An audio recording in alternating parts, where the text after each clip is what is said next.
themselves out. Okay. You guys have a timer too?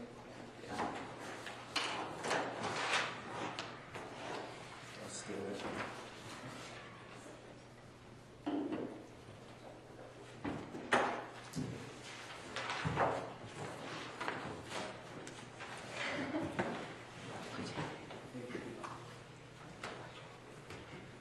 I'm Megan Johnson, first affirmative. Thank you very much.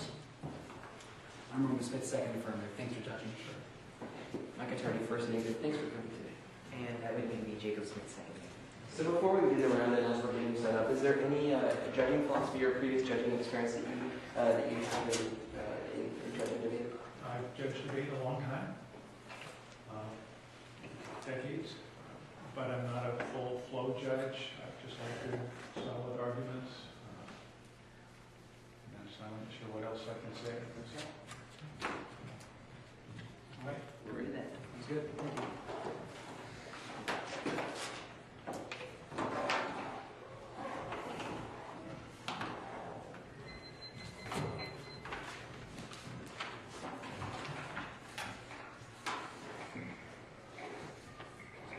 You guys both ready? Yeah, of course.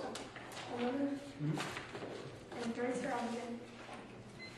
The video shows a U.S. city in flames and scenes reminiscent of 9/11. Black smoke is seen somewhere in America, the video says. They will not be able to stop our journey toward the final victory.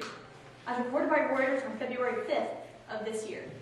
Now this alarming video is not a movie or a video game. In fact, earlier this year, it was released by the North Korean government. We are facing a very real threat from this country, but are currently unprepared to prevent the devastating damage done by a nuclear weapon. It is for this reason that my partner and I stand resolved that the United States federal government should substantially reform its foreign military presence and/or foreign military commitments. Now let's start by looking in depth at one of the biggest threats that our generation faces, which is the threat of a nuclear North Korea. You can tag that as Harm 1, nuclear North Korea. North Korea is working toward nuclear weapons that it will be able to fire across the globe. The coming capability was confirmed by Time in February of this year. Quote, North Korea conducted its third test of a nuclear device. This test follows North Korea's successful December satellite launch, which demonstrated improved long-range missile technology. North Korea's test is a reminder that it remains the greatest regional security threat, with its weapons capability apparently growing, unquote. North Korea is already testing nuclear missiles. Most experts agree that they will obtain an ICBM by about 2016. This timeline was established when the New York Times quoted Defense Secretary Robert Gates in January of 2011. They said, quote, Defense Secretary Robert Gates said that North Korea was within 5 years of being able to strike the United States with an intercontinental ballistic missile. He said that the country is becoming a direct threat to the United States, unquote.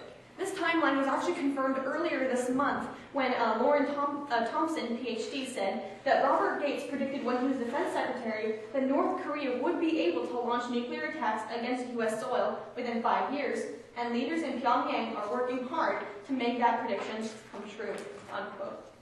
So actually, we can see that North Korea is able to make the 2016 timeline a reality, thus obtaining a nuclear weapon. And we'll see why this is so dangerous and the impact that we have, that is the United States at risk. Impact is the United States at risk.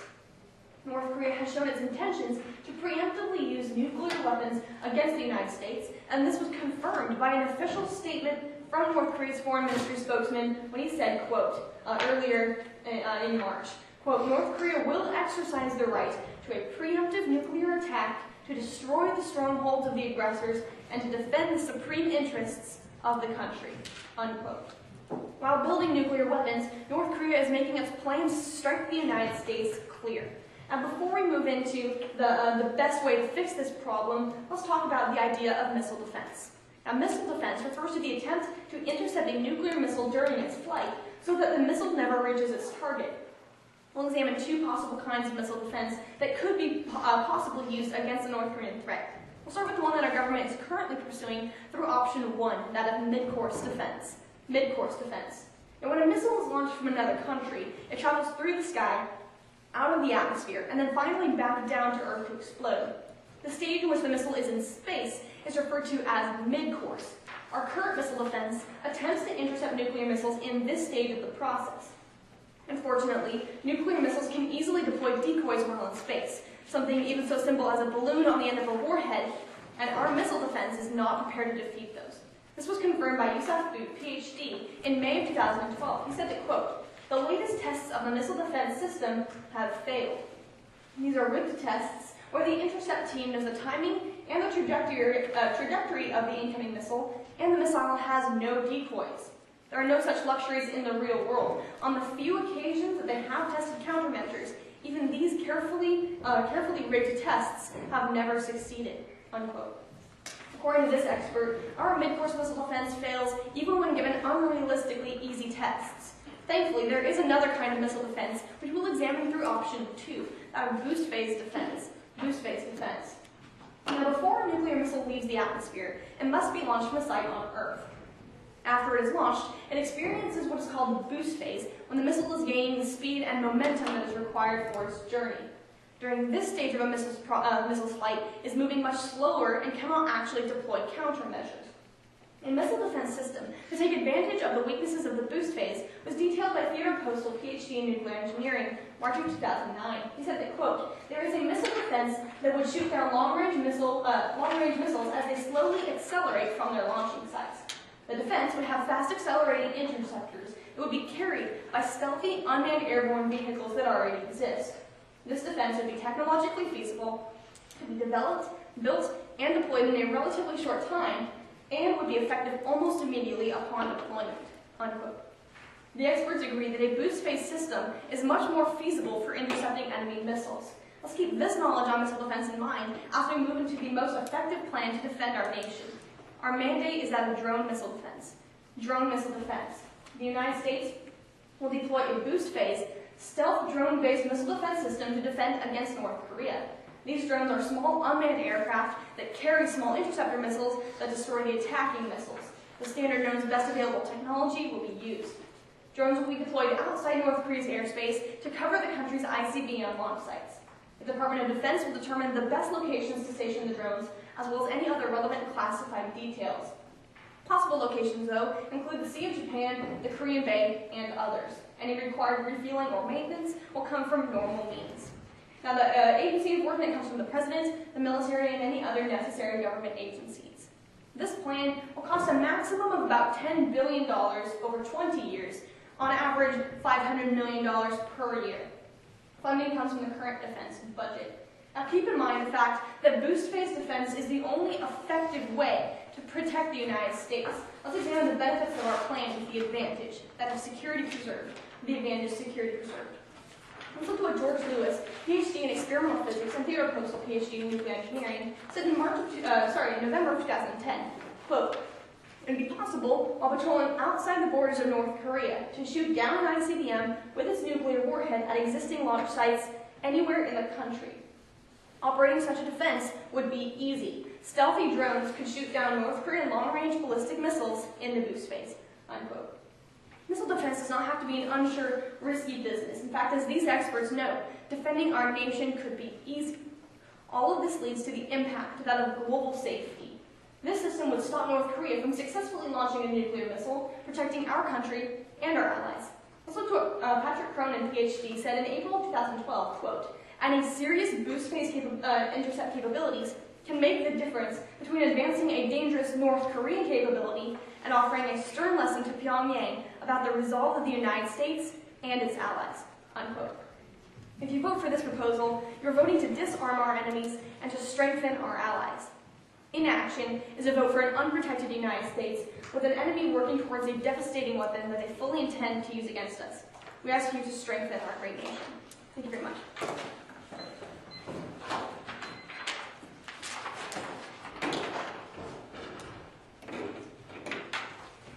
How are you doing today? Pretty good. How are you, Jake? Good. Last round of the day, so tired. Can I have a copy of your case? Yeah, no problem. There you go. Excellent. Let's start out kind of with some general philosophy points about the country of North Korea. Both teams would agree that North Korea is an irrational actor. Yes. Okay. And that North Korea has been threatening the United States and South Korea. Recently, yes. Okay. Have they been doing these? Have they been making threats in the past? There have been threats in the past, yes. The difference right now is that they're actually reaching the capabilities to fulfill those threats, and that's what makes this situation urgent. Okay, excellent. You talked about how North Korea can have a nuclear-armed missile by 2016, correct? An ICBM, yes. Okay, so they'll have an ICBM that they can attach a nuclear payload to by 2016. Correct. And this was from Secretary of Defense Robert Gates back when he was Secretary of Defense? Yes, and that was confirmed earlier this year by the PhD that quoted as well. Okay, excellent.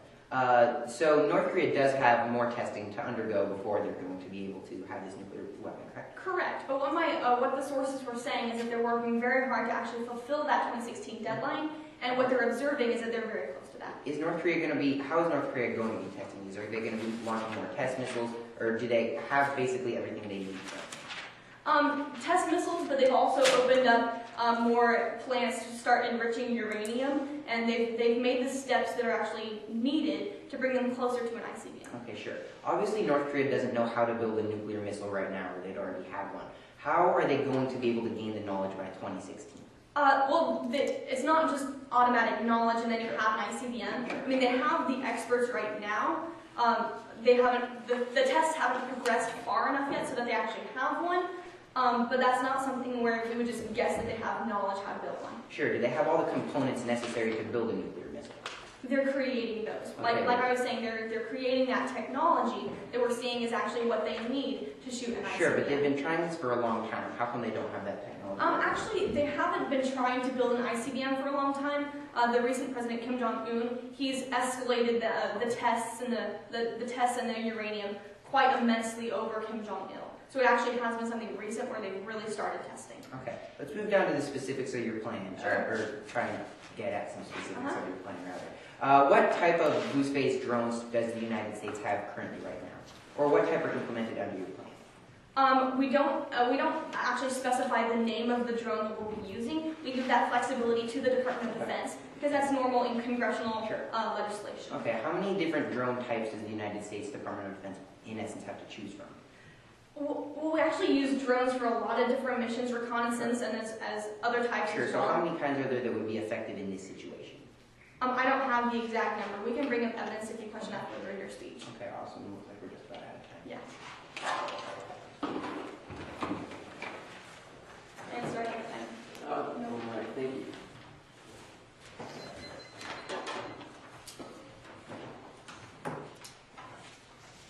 You ready?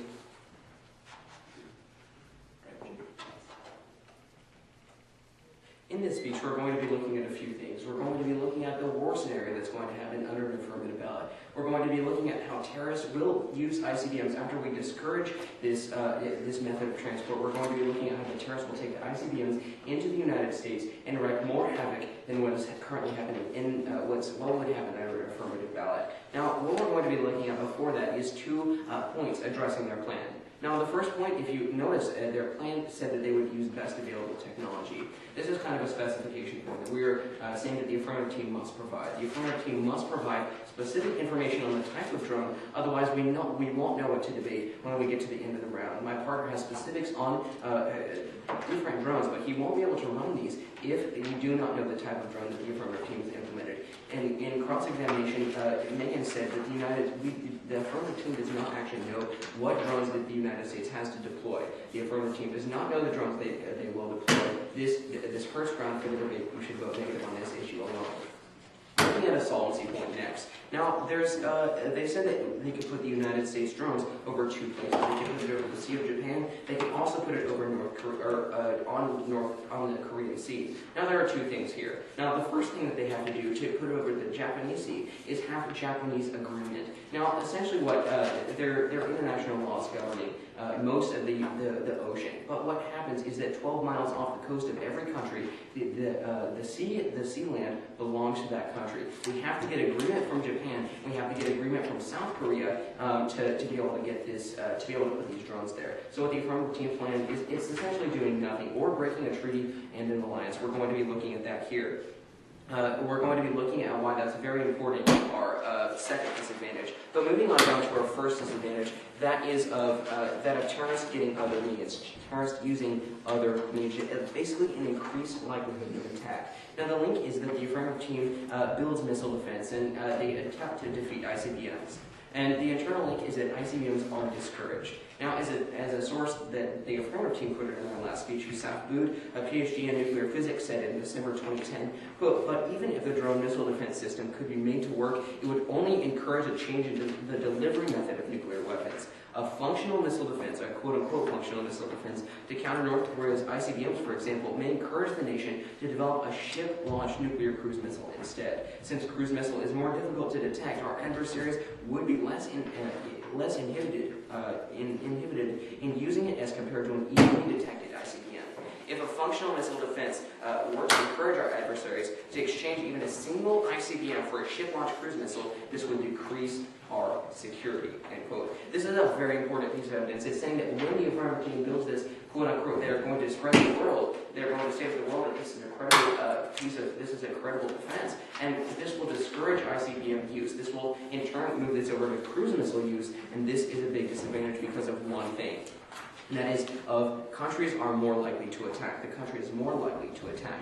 Now, countries will be more likely to attack us with other methods of delivery, as Yusuf Boud again says, who's a PhD in nuclear physics, December 2010. Quote, "An ICBM launch is the easiest of all delivery methods to ascribe to a given nation. All other delivery methods have a less evident origin, and therefore nations would be less inhibited in using them, if only marginally," end quote. So what we see is that the affirmative team disables the ICBM use, which is easier to detect and easier to hit down with our current missile defense. If North Korea, and when North Korea gets an ICBM, the United States defenses will be able to do it currently. Actually, Robert Gates, the Secretary of Defense, said just 2 days ago that the United States does have the ability to strike down any and all ICBMs that come from North Korea. We'll be looking at that in my partner's next speech.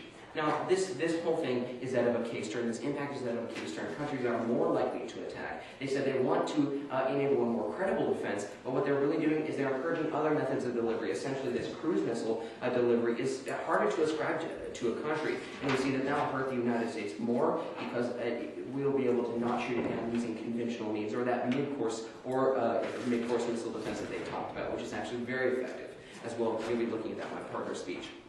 Now, looking at the next disadvantage here is that of a declaration of war. A declaration of war.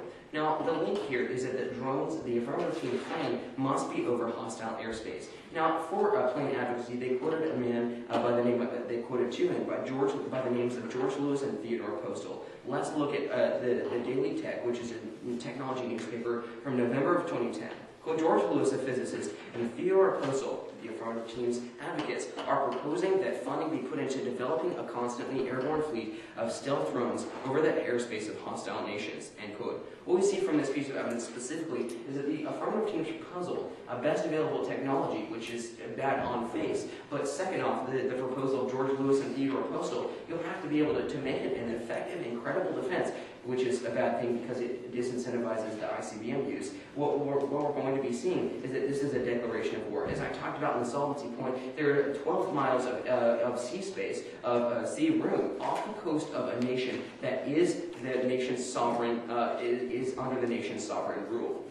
So what we're going to be seeing in an affirmative ballot, it needs to be over North Korean soil, South Korean soil, or Japanese soil. It can't be over Japanese or South Korean soil because the affirmative team cannot get Japan, and both Japan or South Korea, to agree with this on such short notice, as well as the fact that the United States, they did not contest this, they did not mandate this in their plan.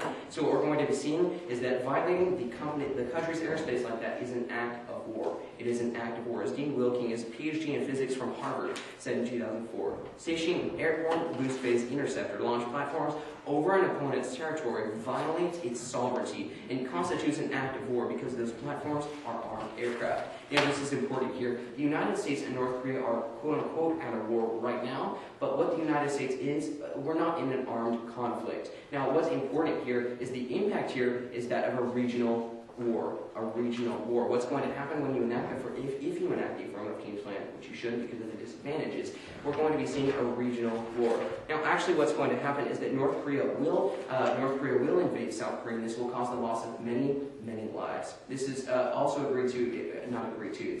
The affirmative team said that North Korea was an irrational actor in cross-examination. They will attack South Korea if we A, disincentivize the ICBM delivery method, and B, we act of war, we put the drone-based missile defense over North Korea as well. In fact, here is that of regional war. Now, looking at a piece of evidence from Peter Husey, who's a Juris Doctor from Columbia, he said August 2003, quote, another Korean war will kill millions of Korean citizens and soldiers and place in danger the ability of Japan to maintain its economy in the face of the Korean Peninsula in communist hands. Now, actually, there's a piece of evidence, another one, talking about how North Korea's conventional military is bigger than the United States and South Korea combined. Our presence and South Korea's presence is actually not big enough, not strong enough to suppress the North Korean invasion that's going to happen under an affirmative ballot. As well, the New York Times reported December 13, 2012 that China will get involved if this regional conflict happens. And because of this regional war, because of the fact that the affirmative team disincentivized the easiest method to intercept, and because they encourage the cruise missile, and because they don't actually have specifics on their plan, as well as they don't solve the problem they claim to solve, you should vote negative today. Thank you very much.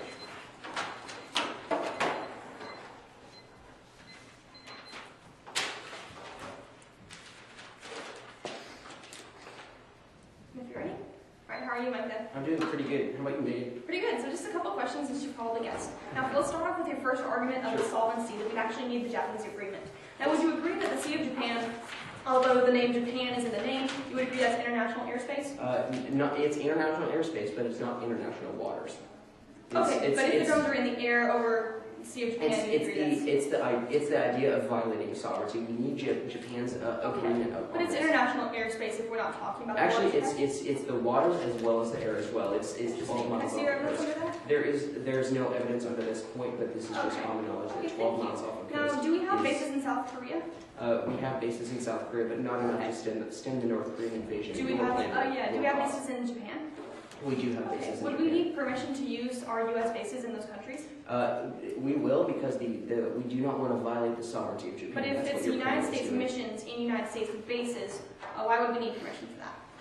Would you rephrase your question? Yeah, the bases that we have in South Korea and Japan, why would we need permission to use those? We would not the bases themselves. We need permission to use their airspace, and we need permission to use the waters. I got a lot of questions, so we'll move on. Okay, great. The first advantage of other means. First of all, what alternate means are you talking about? Actually, the piece of evidence quoted from the source that the affirmative used was that of a cruise missile. Cruise missiles. Yes. Okay, and is that the only contention you have at this point? As well, that's not the only contention. That's just the main one that North Korea will turn to. Did you have any others that you named? Actually, another contention, another way that the North Korean, not in my speech, no. Oh, okay, sure. Yeah. Now, you said that the link there, under your disadvantage, was that we would build a functional missile defense. No, I said that you would make the world think that you're building a credible missile defense. Okay, your source, Yusuf Boot, he said that if we have a functional missile defense, then this will happen. Is that correct? Is that what he said? No, actually, he said that even if a drone missile system could be made to work, he's could you read it this one, here. please? Yeah, which one? This one right here. A quote-unquote functional missile defense to counter North Korea's ICBMs, for example, may encourage the nation to develop a ship-launched nuclear cruise missile instead. All right. Would you agree with me that the author of the article, further in his article, says that we should therefore have no missile defense? Further in his article. Further in his article, I actually, the article right here, I don't have the whole article in front, but that is... I just forgot to start trying. Okay, you did. Yeah. Okay. Now, you mentioned cruise missiles. Does North Korea actually have the capability for cruise missiles? North Korea may have the capability for cruise missiles. They're a lot easier to build. They're a lot easier to detect. And they're a lot harder to detect, and as well, they're harder to assign to a specific nation.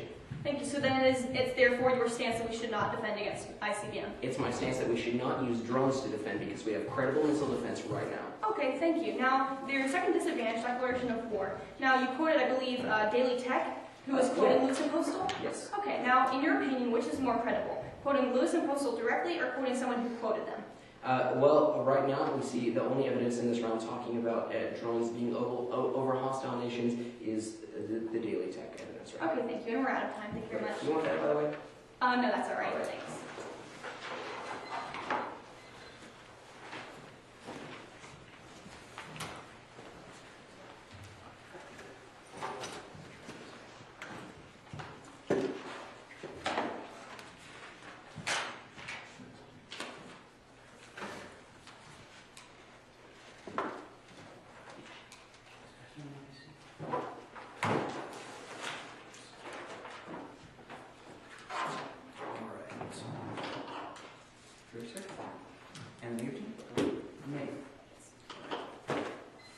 damage caused by a nuclear weapon landing in the United States would be devastating. Countless lives would be lost. The economy could be destroyed. This would be a very, very dangerous thing for the United States. And that's what we're looking at today, is the fact that North Korea is looking for that capability to fire nuclear weapons at the United States that would be able to devastate us. And we need to have a missile defense prepared to deal with that. So in this speech, we're going to be looking through the negative team's arguments and showing how essentially voting for the affirmative team's plan and an effective missile defense is the best way to cast the ballot at the end of today's debate round. Before we go into the disadvantages, however, we're going to look at the theory argument that they brought up at the very beginning about the vagueness point, basically. And what they said was that given we didn't specify the drone that we use, that means that basically we're being abusive to them by not letting them run certain arguments. However, basically what the stance of the affirmative team is that we need to use the standard that Congress uses. As debaters, we are emulating Congress. That's commonly accepted theory, that in this debate round, we're two representatives or senators opposing a plan, and they're two representatives or senators basically opposing the plan. That's basically just how the debate works. Now what we need to do is look at how Congress, what they do when it comes to missile defense. And when it comes to missile defense and issues like that, Congress actually does not specify the specific things like this. They leave that up to the Department of Defense. They give them that flexibility. In fact, Defense Daily, a defense news source, said in June of last year, quote, "The version of the fiscal year 2013 defense authorization bill the House passed authorizes $100 million for a plan in the East Coast site after the Missile Defense Agency crafts a proposal for it," end quote. So essentially what that's saying is that Congress passed a bill that just said to the Missile Defense Agency, here's this funding, build a missile defense site there. They said it has to be a mid-course defense site, basically. They said build a mid-course defense site there. They didn't specify it has to be this technology and this. They just said build a missile defense to defend in the mid-course phase. So all our plan does is basically that, just for the boost phase. We say the Missile Defense Agency, build a missile defense there for the boost phase using the drones, using the interceptors. So we specify very clearly. Additionally, actually in 1996, several experts advocated using vessel technology in the future. Alton Fry, PhD, et al. Said in 96, quote, "Defer at this time any decision to deploy a missile defense. Development should continue so that any future decision could be made on the basis of the best available technology," end quote. So that's in the past, people saying that in the future we need to make decisions for missile defense based on best available technology, so that's exactly what we do. Let's go to the argument about the Sea of Japan.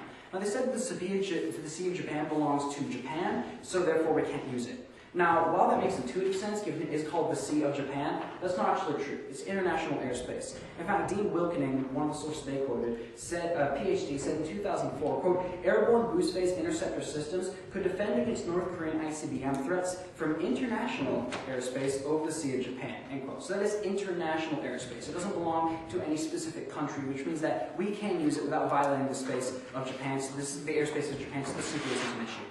Let's go down to the disadvantages. The first disadvantage of that is alternate methods. Now in his speech he talked about cruise missiles, and I believe somewhere in the intro of his speech he also talked about people smuggling nuclear weapons into the United States, so we're going to respond to both of those claims. The first was that of cruise missiles. Now, before we go anywhere, I'd like to point out that the philosophy used by the author in that article is flawed. Now, we did quote Yusuf Boot in our 1AC just for talking about the technology. He's right about the technology of the mid-course, and he actually believes that our plan is technology superior. What he is wrong about is the philosophy.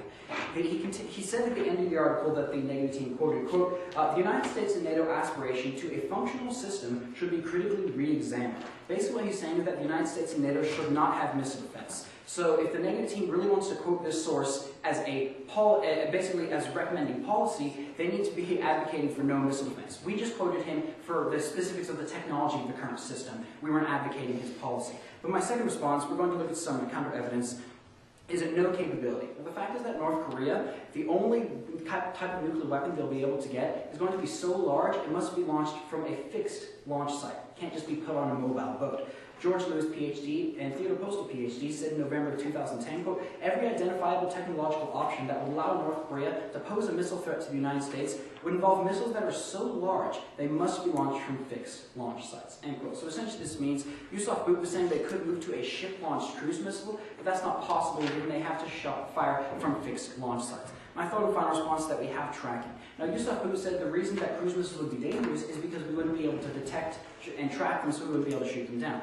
That's actually false. If cruise missiles were a threat, the United States has a system to track them. Daniel Gore, PhD, said earlier this month, quote, "The Joint Land Attack Cruise Missile Defense Elevated Netted Sensor System is a long-range surveillance system that can track low-flying cruise missiles," end quote. So essentially, if cruise missiles did become a threat in the future, the United States government has the technology to track them. Now let's go down to their other argument of the alternative methods, which was that of smuggling. My first response to this it's illogical. The fact that the negative team is saying that because, this actually applies to cruise missiles too, the negative team is saying that because there are other ways that nuclear weapons can be delivered, we shouldn't defend against anything. That doesn't actually make any sense. In fact, Alex Drinkwater Jr., MA in International Relations, said earlier this month, quote, "As far as being unable to deter the smuggling of a nuclear weapon into the United States is concerned, this argument was really irrelevant. The missile defense system was not supposed to be able to accomplish that. That constitutes a different problem set. Besides, because you cannot effectively defend against one potential threat, should you then not defend against all the others?" End quote. Basically what he's saying here is that argument doesn't make sense. But my second response is won't do that.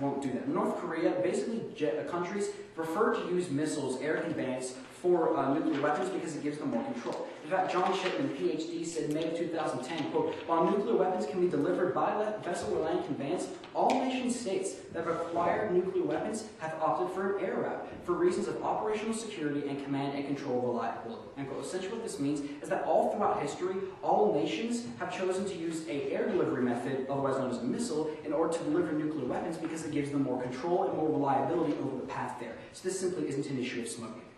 The second disadvantage was about must be in airspace. Now, what's interesting is that the negative team quoted a piece of evidence saying, according to Lewis and Postal, it has to be inside the airspace. Now, I'd like to pose a simple question.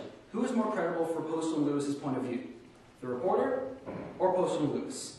The answer there is pretty clear. We actually read a piece of evidence from Postal and Lewis in our first speech. Let me reread it again just to refresh our memories. What the evidence said from them was, quote, "It would be possible while patrolling outside the borders of North Korea to shoot down an ICBM." So they're saying that outside the borders of North Korea, outside the airspace, that is possible. So they didn't claim that we have to be inside the airspace. The reporter that the negative team quoted was actually misunderstanding what Postal and Lewis said. They didn't understand what our author said. What they said was specifically we can be outside the airspace. My second response is only, if true, only when launched. The fact is that if this is true, that we would have to go inside the airspace, the drone would only go inside the airspace once the ICBM has been launched, at which point war has already been declared by North Korea, so it's really irrelevant. I'd also like to point out, the negative team claimed that our current missile defense works, but didn't respond to my partner's evidence that the tests have been rigged and the missile defense simply does not work. So until they bring up persuasive evidence that this really shouldn't be considered. Then they said that there could be a conventional war. The fact, however, is that North Korea actually, their conventional army is weakening, so that is not a possibility. The Daily Express said in March of this year, quote, "An increasing number of North Korean soldiers have gone AWOL. The number of North Korean soldiers has decreased dramatically according to reports. A recent analysis revealed the number of deserters in frontline military units has increased by 7 to 8 times compared to the same period of the previous year," source said. Essentially, North Korea's conventional military won't be able to attack, so that's why they're going to nuclear weapons, exactly what our plan is designed to defend against. So I ask you to vote against the status quo and for an effective plan to deal with the problems. Thank you. Are there any questions from the next speaker?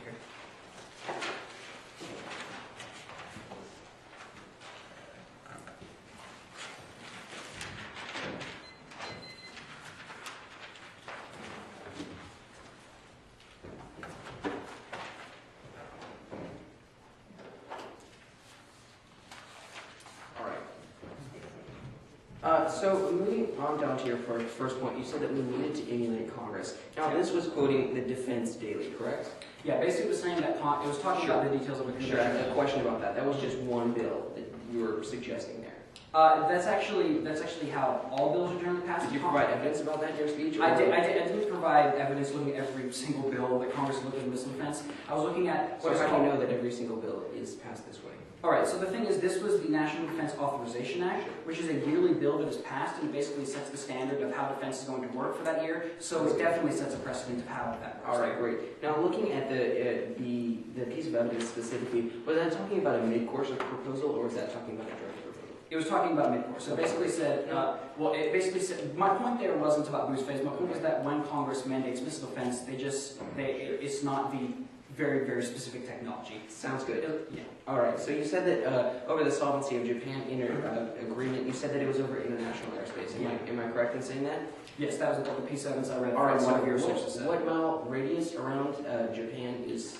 I'm not entirely sure, but honestly, an expert that you quoted agrees with this. So I'm not entirely sure what contention there is here to make. Okay, looking at the actual piece of evidence, you responded to my disadvantage of alternate means by saying in the same article he has a core philosophy. Yes.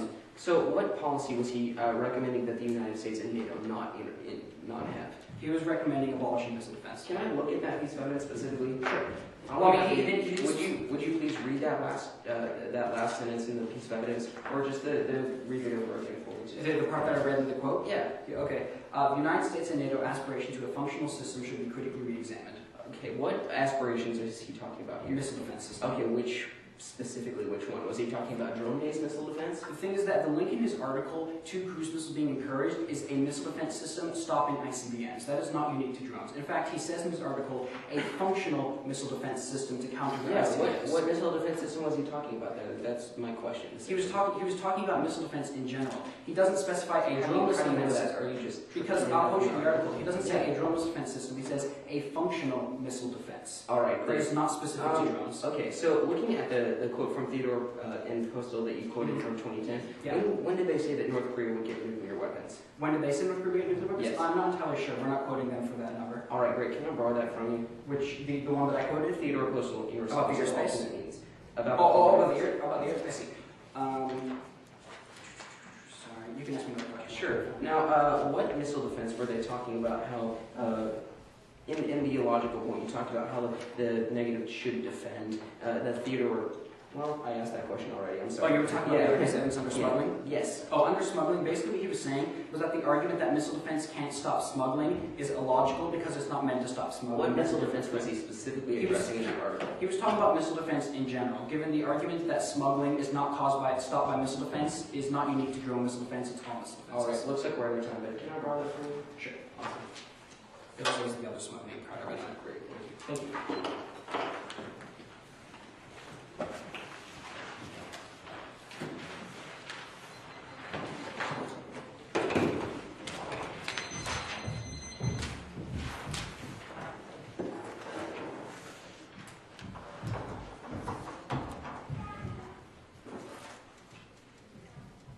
Okay, everyone's ready? Ralph Casa, international policy analyst, once said, quote, North Korea's missiles pose a greater threat to endangered whales in the ocean than to the people of Hawaii.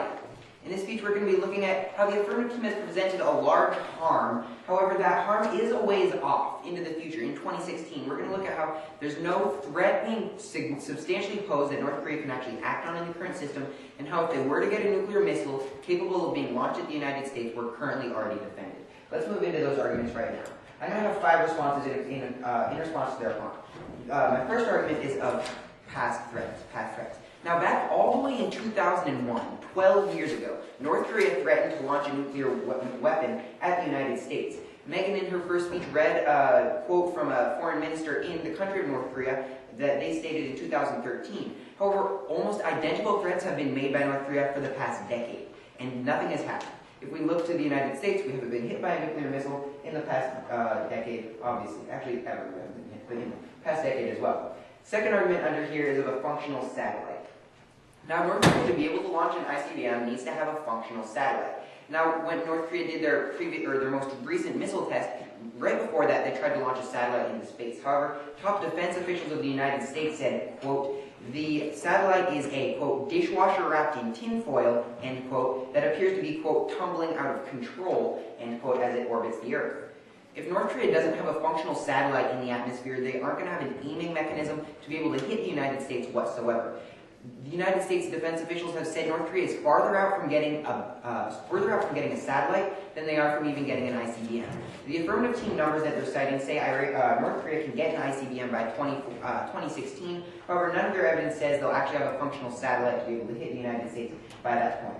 My third argument under here is of accuracy of North Korea. Now this ties into that they don't have a functional satellite. The former foreign minister in the country of Japan said the safest place on Earth is the target spot of a North Korean missile.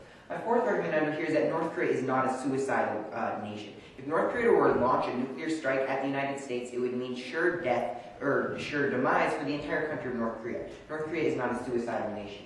My fifth argument under here is of sanctions slow down the economy. Recently, the United Nations put in a new set of sanctions with every country in the world, basically sanctioning off North Korea. These sanctions have functioned to help cripple the economy of North Korea, and these sanctions have all come after the date of evidence that the affirmative team read stating North Korea will get a nuclear missile by 2016. However, we've seen further sanctions to help cripple their economy. Without a functioning economy, North Korea cannot build a nuclear missile. North Korea is not an imminent threat posed to the United States. However, if you do choose to believe the arguments that the affirmative team presented that they'll have a nuclear missile and be capable of shooting it at the United States, let's move down to their basically their first explanation of how mid-course fails. They talked about how our current missile defense system fails.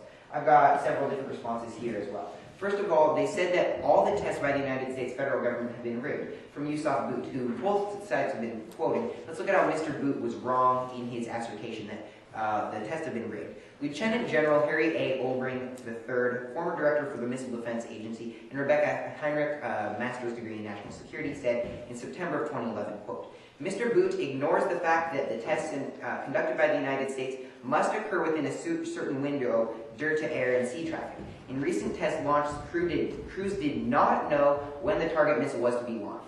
Their piece of evidence asserted that the crews knew exactly when the missile was to be launched. However, they didn't know exactly when the missile was to be launched if we look at the actual test. This lieutenant general was a part of said actual test. The article goes on to say, despite what Mr. Boot implies, it would not be simple for our enemies to launch decoys. Even in recent test failures, the missile defense systems kill vehicles accurately locked onto the warheads amidst decoys, countermeasures, and debris.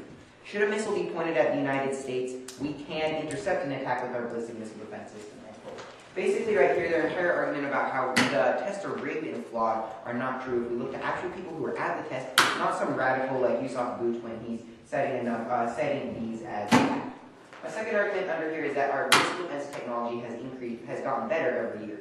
Secretary of Defense Robert Gates said, quote, steady technological advances in our missile defense program give us confidence in the mid-course defense system, end quote. Really, I'll stop the quote right there, but back in 2009, under our test, we had a 90% success rate. Former Secretary of Defense Robert Gates said we've been improving our system ever since then, and we continue improving our system. They're even better right now. So my fourth argument is that we have a 97% success rate. Baker Spring, a researcher in missile defense, as well as two other PhDs in history and nuclearness, said in 2009 that, quote, since December 2002, the United States military has had a 97% success rate testing, end quote. Pretty simple. Our missiles have tested successfully with a 97% test rate, and we showed in the previous pieces of evidence that these tests weren't rigged. My next argument is that of Leon Panetta. Now, the affirmative team cited the Secretary of Defense stating North Korea will get a nuclear weapon by 2016. So they agree the Secretary of Defense is a credible source. Secretary of Defense Leon Panetta is confident the United States can defend, stop an incoming missile from North Korea. Actually, I just said what the piece of evidence said without saying quotes. But Secretary of Defense Leon Panetta said he is, quote, confident the United States could stop an incoming missile from North Korea. One more argument under here is that the United States has recently moved its missile defense ships right off the coast of the Koreas. That actually occurred on April 9th of 2013, I'm losing track of the day. About 4 days ago, we moved them right off the coast of North Korea to be effectively able to intercept any missile shot by North Korea. My last argument about how our current system is a success is that tests have been done that Iran would need to shoot 10 missiles at the United States to get one to hit the United States. 10 missiles need to be launched to be able to hit the United States once. North Korea will not be developing 10 ICBMs anytime soon. So with that, I'd like to get to my one disadvantage I'm going to propose in today's speech. That is wasted money. There's two subpoints on this. Subpoint A is that drones can't operate for the long term. Dean A. Wilking, PhD, says, quote, drone missile defense systems could be available for weeks, if not months on end, 24 hours a day, 7 days a week. However, such a defense could not be maintained for years on end due to the operational costs. Consequently, airborne boost-based ballistic missile defense would work in a crisis or wartime defense and would not be effective against unauthorized missile launches. Basically, what this piece of evidence says here is the affirmative team cited a number that sounded very low in terms of its operational costs. However, when you need to pay for drones to be constantly operating, it's going to rack up the cost for the United States federal government.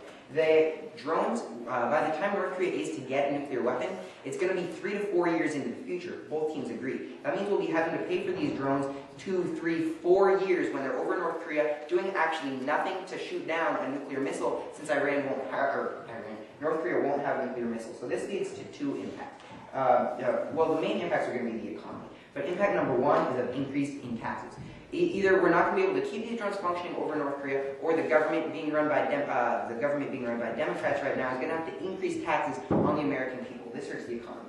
And my second impact under here is of national defense. When the United States federal government has less money to spend, when the United States federal government is spending more money, tests and studies have been proven, it reduces the national defense of the United States. And this is something that we would ask you to not vote for by enacting the plan.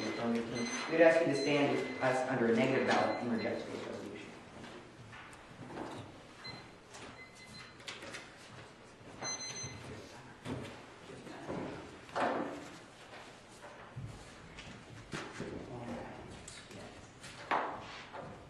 You ready? Alright, hey Jake, how are you doing today? Excellent. Tired, but excellent. I think I said that the first time. Alright, I'm doing excellent too. Just a couple questions about the speech. Now, the quote from the Missile Defense Director talking about USOF Group, that was from 2011, correct? It was from 2011. Okay, now we quoted USOF Group from 2012, correct? April 2012? Actually, that's interesting because you quoted him from 2012. However, the exact same complaints Yusuf Booth had in that article are specifically addressed by this letter. It said that the people knew the timing and the trajectory, and that also countermeasures didn't work. I see what you mean. Can I take a look at that, please? Sure, there's that. I actually have the complete letter back here at the table. I can give it to you. Alright, awesome, thank you. Alright, now let's talk about, are you aware of each year how the government puts in place the Director of Office of Test and Evaluation, basically gives a test evaluation? How the United States federal government does tests on our missile defense system? It's all weapons systems. Are you aware of that evaluation? Sure, I can imagine the United States probably does tests. Okay, now have you read the section on ground-based mid-course defense for the last few I years? haven't read the section actually. Okay, are you aware that this official evaluation says it has a limited capability? The missile defense systems? The GMD systems. Like I said, I haven't read the actual. Alright, cool. We'll be talking about that in your speech. Alright, so let's move on and talk about, you said that Navy ships that have defense on them have to move close to North Korea. These are mid-course interceptors, correct? Yes. Alright, cool. So let's move down now to your argument about how North Korea's been making threats since about 2001. Yep. Now, were they close to obtaining an ICBM in 2001? Some people actually were testifying before Congress that yes, indeed, North Korea was going to have a nuclear missile in 2001, even their Okay, so if we could prove that in 2001, they said they would have one in 2016, would that defeat this point? Not necessarily, because North Korea has been threatening to launch a nuclear weapon at the United States. Okay, but if we were to read a card from 2001 saying that North Korea will have a nuclear weapon in 2016, wouldn't that defeat